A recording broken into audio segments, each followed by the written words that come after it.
2024 లేదా 25లో డిగ్రీ లేదా బీటెక్ చదివారా? సాఫ్ట్‌వేర్ జాబ్ కోసం ఎదురు చూస్తున్నారా? అయితే కోడ్ జ్ఞాన్ 100 డేస్ కోర్సులో చేరండి, జాబ్ సాధించండి. ఎంతమంది ఇంజినీర్లు తయారవుతున్నారండి పర్ ఇయర్? మనకి అంటే ఒక లెక్క ఉండుంటుంది. ఏపీ తెలంగాణ కలిపి మొత్తం 6 లాక్ స్టూడెంట్స్ పాస్ అవుట్ అవుతారు madam. Just- both engineering and degree కూడా Ah. పెట్టుకుని. ఓకే. సో ఇంతమందికి ఆబ్వియస్లీ ఎంప్లాయ్ మామూలు డిగ్రీలకైతే అసలు ఏమీ లేకుండా ఏమీ ఉండదు. ఇంజనీర్ అంటే అట్లీస్ట్ ఒక ఇంజనీర్ అని చెప్తాం. బట్ ఎందుకు వీళ్ళు చేసే కోర్స్ కరికులంలోనో ఏమిటో ఇండస్ట్రీకి కావాల్సిన డిమాండ్స్ లేవు. సో ఎంప్లాయబిలిటీ పెంచుకోవాలంటే ఇప్పుడు లేటెస్ట్గా అడుగుతున్న ప్రోగ్రామ్స్ కోర్సెస్ ఏంటండి? బేసిక్ గా ఫుల్ స్టాక్ డెవలప్మెంట్ కోర్సెస్ అడుగుతున్నారు మేడం. ఆటోమేషన్ రిలేటెడ్ అడుగుతున్నారు. ఓకే. అండ్ ఇప్పుడు ఏ డేటా సైన్స్ ఇవి వచ్చినాయి. ఇక్కడ పాయింట్ ఎక్కడ డిఫరెన్స్ వస్తుంది? కాలేజ్ లో ఉన్న సబ్జెక్ట్సే మళ్ళీ వీళ్ళు విడిగా మేము టీచ్ చేసిన అవే టీచ్ చేస్తున్నాం. అవును. కానీ అక్కడ థియరీ వాళ్ళు ఎగ్జామ్ పాస్ అవ్వటానికి ఆ థియరీ రాసి ఆ మార్క్స్ వస్తే సరిపోతుంది. రైట్. కానీ ఇండస్ట్రీకి కావాల్సింది ప్రాక్టికల్ స్కిల్స్, అవును. కోడింగ్ రాయగలిగే స్కిల్స్ కావాలి. రైట్. అది లాగ్ అవుతుంది అనమాట, గ్యాప్ ఎక్కువ వస్తుంది. కోడ్ జ్ఞానంలో మీరు ఇచ్చే ప్రోగ్రామ్ కంప్లీట్లీ ఇండస్ట్రీ రెడీనెస్ కి ఉపయోగపడతాయని చెప్పారు. అందుకే అంతమంది ప్లేస్ అవుతున్నారు. అవునవును. ఎన్ని రోజుల కోర్స్ అండి ఇది? 100 days ప్రోగ్రామ్ మేడం. 100 days. వాళ్ళు 100 days ప్రోగ్రామ్ లో ఎంప్లాయబిలిటీ కోషన్స్ ని పెంచుకుంటారు. రైట్. అంటే ఈ 100 days ప్రోగ్రామ్ కి ఇవే కోర్సులు వాళ్ళ ఇంజనీరింగ్ కోర్సులో ఉండడానికి తేడా ఏమిటి మెయిన్ గా? సో ఇంజనీరింగ్ లో ఉన్నప్పుడు వాళ్ళు సెమిస్టర్ కి ఒక సబ్జెక్ట్ చదువుతారు. సో ఇప్పుడు మనం వాటిని ప్యాకేజ్ లా చేసి ఫుల్ స్టాక్ అనుకోండి, front end HTML, CS, Java script, back end అనుకోండి పైథాన్, సో మళ్ళీ డేటాబేస్, తర్వాత క్లౌడ్, సో ఇవన్నీ కలిపి 4 months 100 days ప్రోగ్రామ్ లో ఫిక్స్ చేస్తాం మనం. అలా ఫిక్స్ చేసినప్పుడు అక్కడ డిఫరెంట్ సెమిస్టర్స్ లో చదివింది ఒకేసారి ఇక్కడ నేర్చుకుంటారు. ప్లస్ ఇక్కడ మనం థియరీ చెప్పం, అది మొత్తం ప్రాక్టికల్ చేపిస్తాం. ప్రతిదీ కూడా కోడింగ్ చేయమంటాం.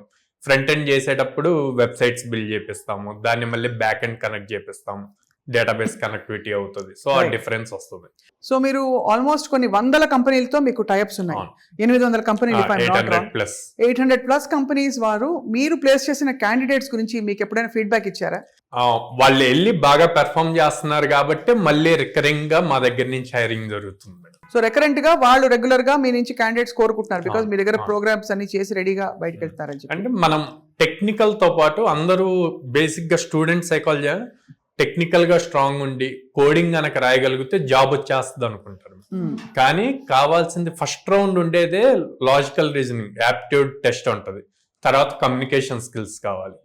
ఇవి ఉంటేనే అప్పుడు మీరు ప్రూవ్ చేసుకోవడానికి కోడింగ్ రిలేటెడ్ అవుతుంది. సో అవన్నీ కూడా అవి కూడా ఈ 100 days ప్రోగ్రామ్ లోనే ట్రైన్ చేస్తాం, ఇంటిగ్రేట్ చేసి ట్రైన్ చేస్తున్నారు. యా, ఇప్పటి వరకు ఐ థింక్ చాలా మంది, వేల మందిని మీరు ప్లేస్ చేయించారు సక్సెస్ఫుల్. 3900+ స్టూడెంట్స్ ని ప్లేస్ చేయించారు. కానీ ఇంకా స్కై ఇస్ ద లిమిట్ అంటారు కదా, అలాగే పెద్ద విస్తారమైన క్యాన్వస్ ఇది. ఐఎమ్ జస్ట్ వండరింగ్ ఎంతమంది ఎంప్లాయ్ అవ్వలేకపోతున్నారు సుమారు 1% చూసుకుంటే? చాలా మంది ఉన్నారు మేడం, మోర్ దెన్ 70% ఉద్యోగాలు వెంటనే రావు. అవును, రావు. సో వాళ్ళు ఏదో వెతుక్కోవాలి, వెళ్ళి ఇంకొక కోర్స్ చేయడము, లేకపోతే అది ఆ కోర్స్ ఈ కోర్సే అయితే 100 days లోనే వాళ్ళకి స్టార్ట్ అయిపోతుంది. సాయిరామ్ గారు, చాలా మంది కెరియర్ బ్రేక్ తీసుకుంటారు. కెరియర్ బ్రేక్ తీసుకుని because of various reasons, child birth for women for example, పిల్లల్ని కన్నప్పుడు కానీ, లేదు ఇంకా హెల్త్ రీజన్స్, ఇంకో దీనితో అబ్బాయిలు పురుషులు కూడా తీసుకోవచ్చు.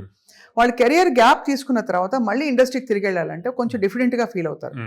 సో అలాంటప్పుడు ఏం చేయొచ్చు? ఎలాంటి కోర్సెస్ అవైలబుల్గా ఉన్నాయి మీ దగ్గర? అంటే చాలా మంది కెరియర్ గ్యాప్ వచ్చాక మళ్ళీ ఐటీలో రీస్టార్ట్ చేయాలి అనుకున్నప్పుడు అసలు చేయగలమా అన్న పాయింట్ లో ఉంటారు. ఆ డౌటే సగం వాళ్ళని డిక్రీజ్ చేస్తుంది అనమాట. నేనేమంటా అంటే అట్లా డౌట్ పెట్టుకో. One of the best thing in software ఏంటంటే మీ దగ్గర స్కిల్ ఉంటే మీ ఏజ్ తో సంబంధం లేదు. ఏజ్ ఇస్ జస్ట్ నెంబర్ అంటాం కదా, సో అట్లాగే ఏజ్ తో సంబంధం. ఉమెన్ వచ్చేసరికి ప్రతి MNCలోను కెరీర్ రీస్టార్ట్ ప్రోగ్రామ్ సపరేట్ గా ఉంది మేడం. లాస్ట్ 2 years లోనే ప్రతి MNCలోను తీసుకొచ్చారు. ఉమెన్ పాయింట్ లో వాళ్ళు రీస్టార్ట్ చేయాలి. అట్లాగే మేల్ పాయింట్ లో వచ్చేసరికి వీళ్ళు అప్ స్కిల్ ఏదైతే అవుతున్నారో దాన్ని ప్రొజెక్ట్ చేసుకోవాలి. ఎందుకు కెరీర్ గ్యాప్ వచ్చింది, ఆ గ్యాప్ వచ్చిన టైంలో కూడా మేము ఖాళీగా లేము, మేము ఈ పలానా కోర్సెస్ కానీ టెక్నాలజీస్ కానీ అప్ స్కిల్ అయ్యాము అన్నది కనుక చూపించగలిగితే ఈజీగా ఇంటర్వ్యూకి అటెండ్ అవ్వచ్చు. అప్ స్కిల్ అయ్యామని చెప్పడం వేరు, కానీ అక్కడ టెస్ట్ పెడతారండి మామూలుగా వీళ్ళందరూ. అప్ స్కిల్ అవ్వటం అంటేనే వాళ్ళు ఆ లెవెల్, ఆ ప్రాజెక్ట్ బిల్డింగ్ లెవెల్ వరకు వెళ్ళాలి. మనం ఇప్పుడు మన దగ్గర ట్రైన్ అయ్యే ఫ్రెషర్స్ ఎవరైతే ఉన్నారో వాళ్ళు ఈ 100 days కోర్స్ కంప్లీట్ అయ్యేసరికి ఇండస్ట్రీలో 3 years వర్క్ చేస్తే ఎంత ఎక్స్పీరియన్స్ ఉంటుందో అంత వస్తుంది మేడం నాలెడ్జ్. సో అందుకే ఈజీగా ఇంటర్వ్యూస్ క్రాక్ చేయగలుగుతున్నారు.